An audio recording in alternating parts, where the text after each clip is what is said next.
पंचदेव प्रार्थना एक शक्तिशाली मंत्र है। प्रातःकाल सच्चे मन से इसे सुनने से जीवन के सभी दुख तुरंत दूर होने लगते हैं। पंचदेव प्रार्थना को प्रतिदिन सुनने से जीवन के असंभव कार्य भी संभव हो जाते हैं। तो आइए सुनते हैं यह पंचदेव प्रार्थना। गजाननं भूतगणादिसेवितं कपित्थजम्बूफलचारुभक्षणम् उमासुतं शोकविनाशकारकम् नमामि विघ्नेश्वर पादपङ्कजम्। कर्पूरगौरं करुणावतारं संसारसारं भुजगेन्द्रहारं सदा वसन्तं हृदयारविन्दे भवं भवानी सहितं नमामि। शान्ताकारं भुजगशयनं पद्मनाभं सुरेशं विश्वाधारं गगनसदृशं मेघवर्णं शुभांगं लक्ष्मीकान्तं कमलनयनं योगिभिर्ध्यानगम्यं वन्दे विष्णु भवभयहरं सर्वलोकैकनाथम्।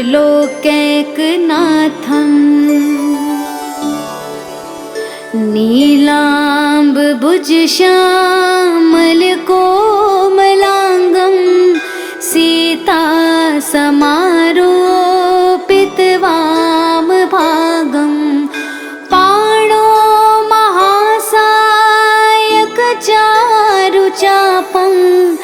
नमामि रामं रघुवंशनाथम्। मनोजवं मारुततुल्यवेगं जितेन्द्रियं बुद्धिमतां वरिष्ठं वातात्मजं वानुरयूथमुख्यं श्रीरामदूतं शरणं प्रपद्ये। करारविन्देन पादारविन्दं मुखारविन्दे विनिवेशयन्तं वटस्य पत्रस्य पुटेश्यानं बालं मुकुन्दं मनसा स्मरामि। या देवी सर्वभूतेषु शक्तिरूपेण संस्थिता नमस्तस्यै नमस्तस्यै नमस्तस्यै नमो नमः। नीलाञ्जनासमाभासं रविपुत्रं यमाग्रजं छायामार्तण्डसम्भुतं तं नमामि शनैश्चरम्। गजाननं भूतगणादिसेवितं कपित्थजम्बूफलचारुभक्षणम् उमासुतं शोकविनाशकारकम् नमामि विघ्नेश्वर पादपङ्कजम्। कर्पूरगौरं करुणावतारं संसारसारं भुजगेन्द्रहारं सदा वसन्तं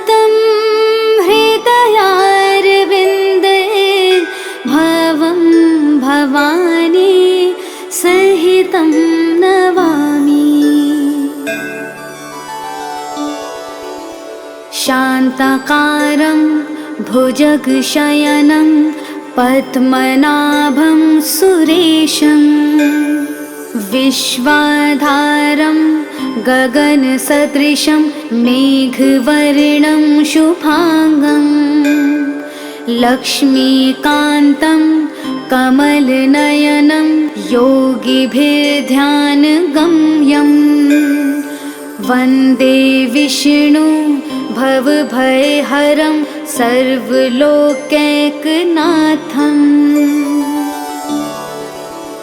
नीलाम्बुजश्यामलकोमलाङ्गं सीतासमारोपितवामभागं पाणो महासायकचारुचापं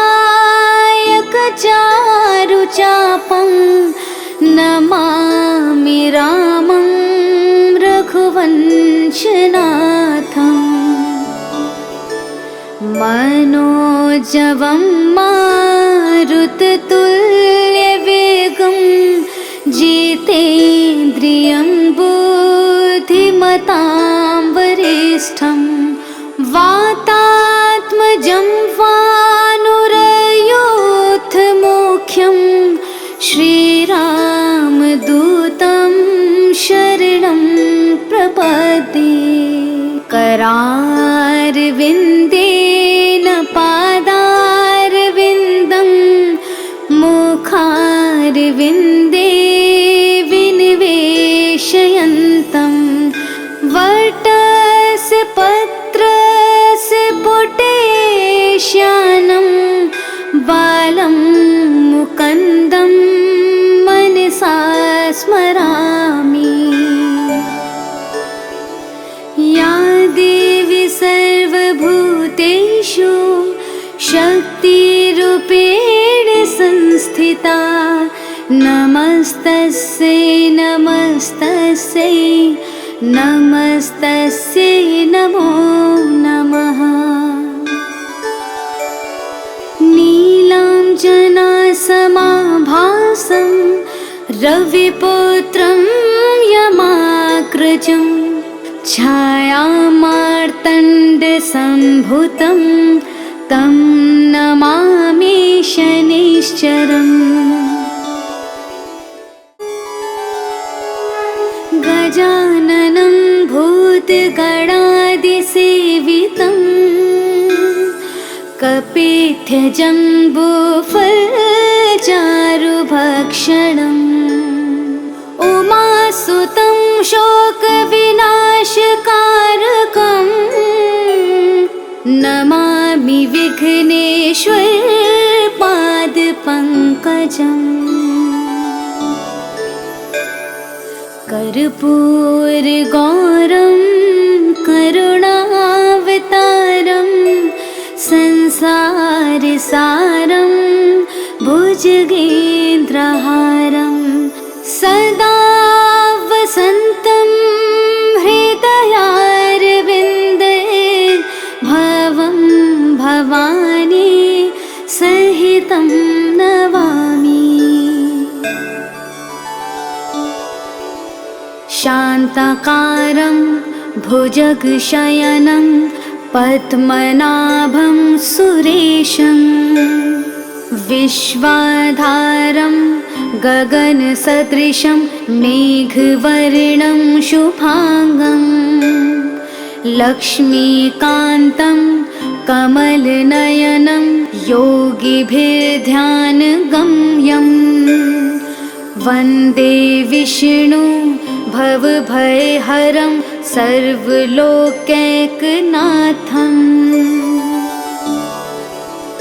नीलाम्बुजश्यामलकोमलाङ्गं सीतासमारोपितवामभागं पाणो महासायकचारुचापं नमामि रामं रघुवंशनाथम्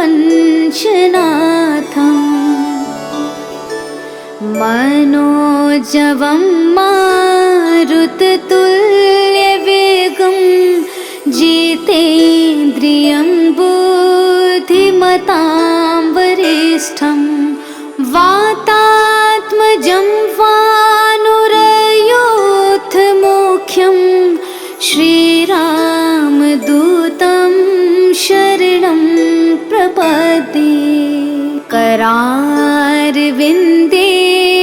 पादारविन्दं मुखारविन्दे विनिवेशयन्तं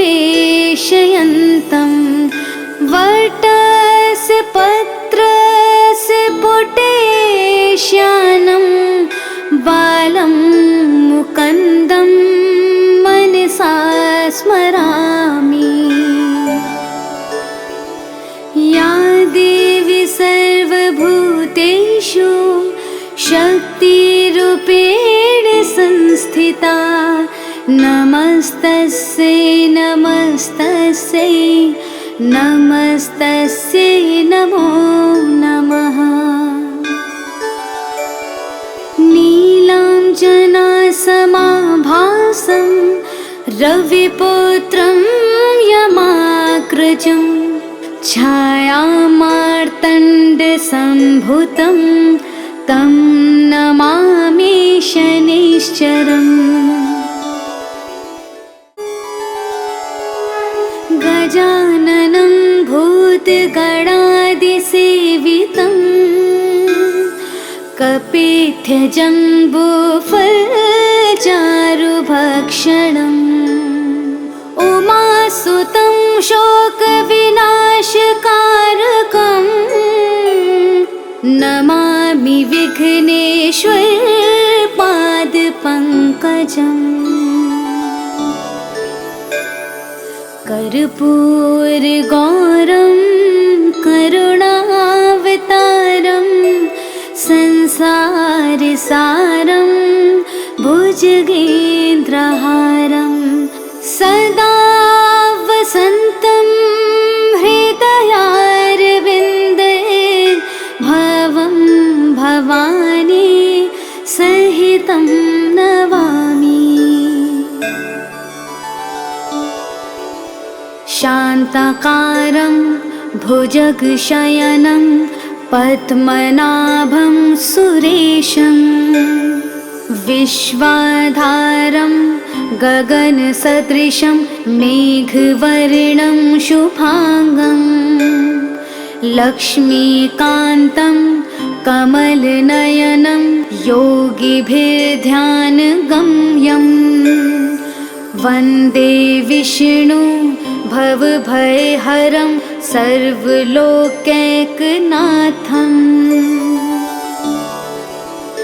नीलाम्बुजश्यामलकोमलाङ्गं सीतासमारोपितवामभागं पाणो महासायकचारुचापं नमामि रामं रघुवंशनाथम्। मनोजवं मारुततुल्यवेगं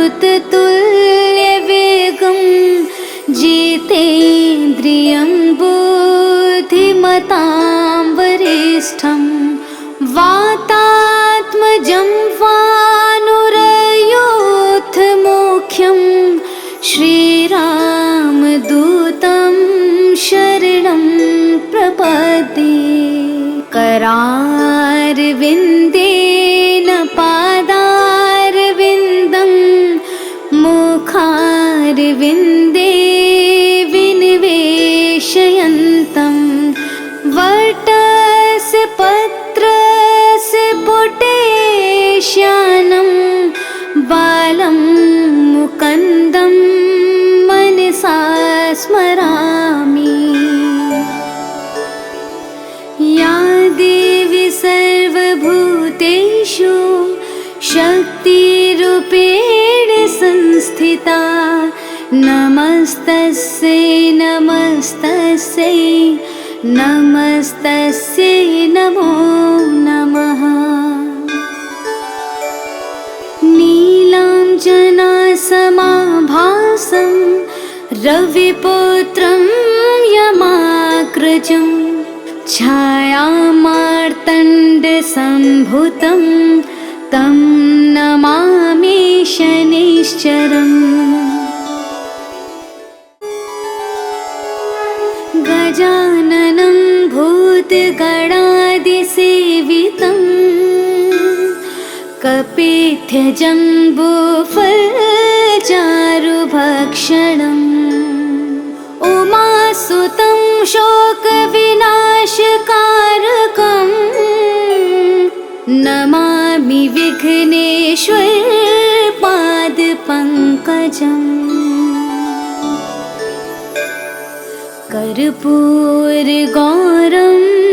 करुणावतारं संसारसारं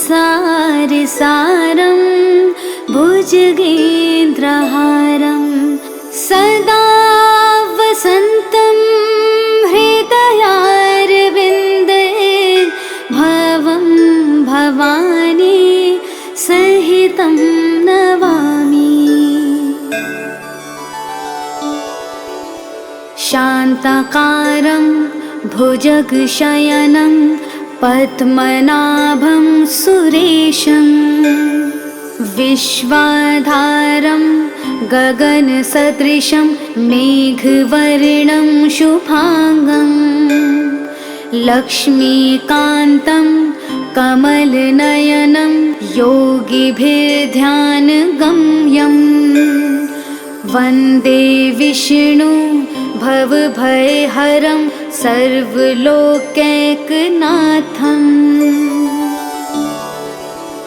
नीलाम्बुजश्यामलकोमलाङ्गं सीतासमारोपितवामभागं पाणो महासायकचारुचापं नमामि रामं रघुवंशनाथम्। मनोजवं मारुततुल्यवेगं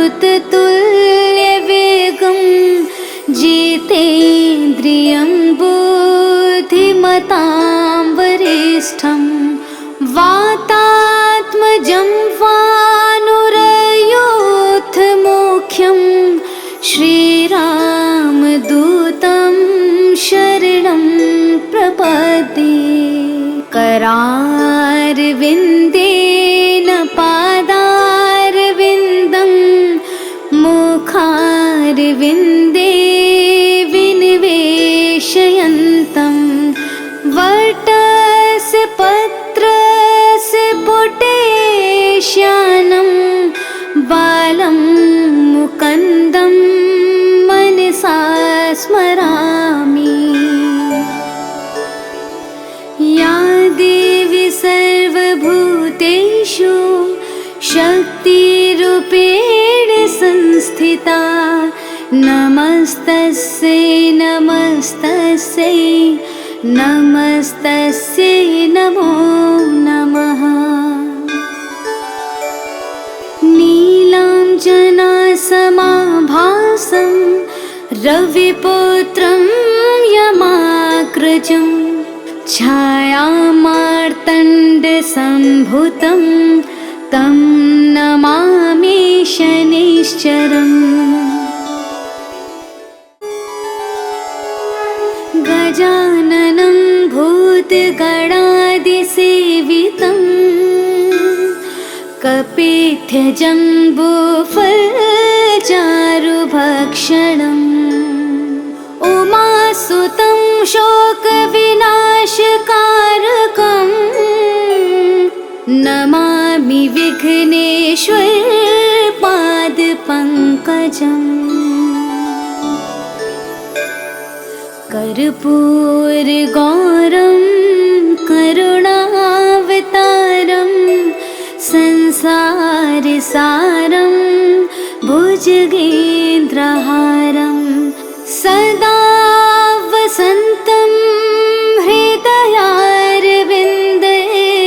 भवं भवानी सहितं नमामि। शान्ताकारं भुजगशयनं पद्मनाभं सुरेशं विश्वाधारं गगनसदृशं मेघवर्णं शुभांगं लक्ष्मीकान्तं कमलनयनं योगिभिर्ध्यानगम्यं वन्दे विष्णु भवभयहरं सर्वलोकैकनाथम् नीलाम्बुजश्यामलकोमलाङ्गं सीतासमारोपितवामभागं पाणो महासायकचारुचापं नमामि रामं रघुवंशनाथम् मनोजवं मारुततुल्यवेगं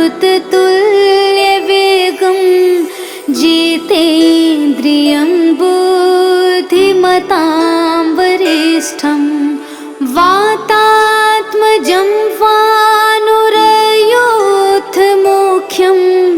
श्रीरामदूतं शरणं प्रपद्ये करारविन्देन पादारविन्दं मुखारविन्दे विनिवेशयन्तं वटस्य पत्रस्य पुटेश्यानं बालं मुकुन्दं मनसा स्मरामि। या देवी सर्वभूतेषु शक्तिरूपेण संस्थिता नमस्तस्यै नमस्तस्यै नमस्तस्यै नमो नमः। नीलाञ्जनासमाभासं रविपुत्रं यमाग्रजं छायामार्तण्डसम्भुतं तं नमामि शनैश्चरम्। गजाननं भूतगणादिसेवितं कपित्थजम्बूफलचारुभक्षणम् उमासुतं शोकविनाशकारकं नमामि विघ्नेश्वरपादपङ्कजम्। कर्पूरगौरं करुणावतारं संसारसारं भुजगेन्द्रहारं सदा वसन्तं हृदयारविन्दे भवं भवानी सहितं नमामि। शान्ताकारं भुजगशयनं पद्मनाभं सुरेशं विश्वाधारं गगनसदृशं मेघवर्णं शुभांगं लक्ष्मीकान्तं कमलनयनं योगिभिर्ध्यानगम्यं वन्दे विष्णु भवभयहरं सर्वलोकैकनाथम्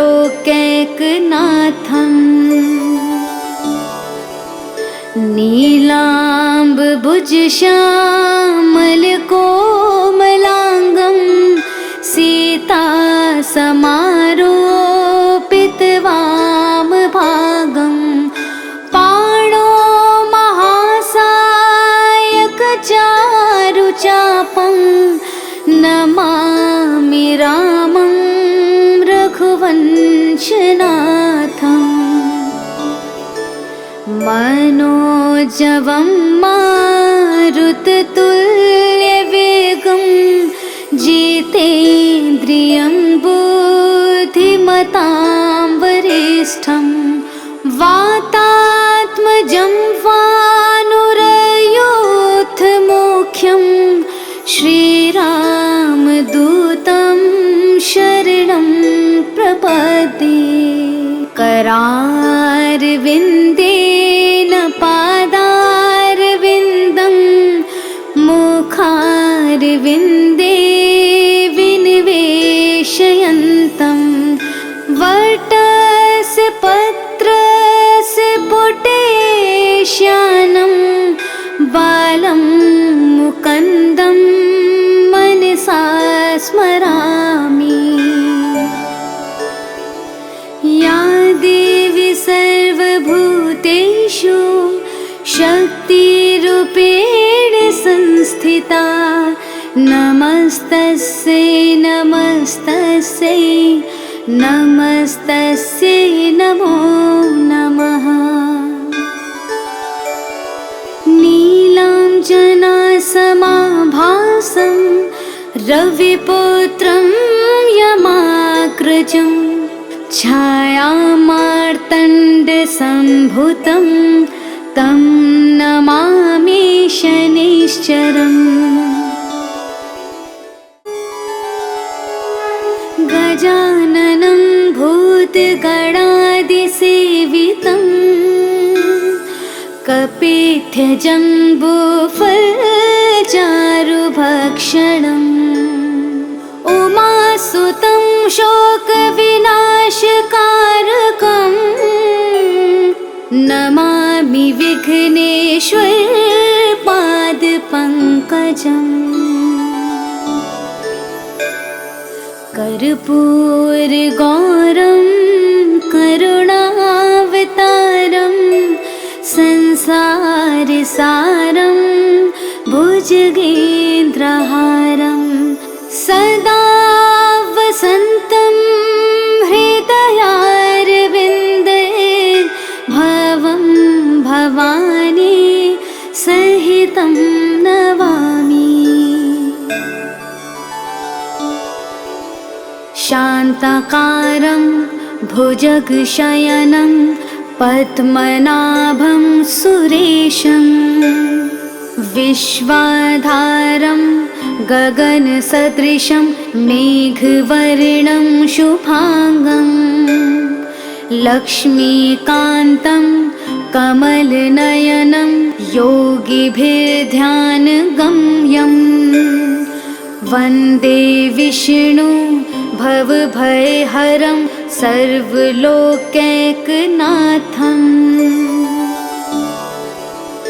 नीलाम्बुजश्यामलकोमलाङ्गं सीतासमारोपितवामभागं पाणो महासायकचारुचापं नमामि रामं रघुवंशनाथम्। मनोजवं मारुततुल्यवेगं जितेन्द्रियं बुद्धिमतां वरिष्ठं वातात्मजं वानुरयोधमुख्यं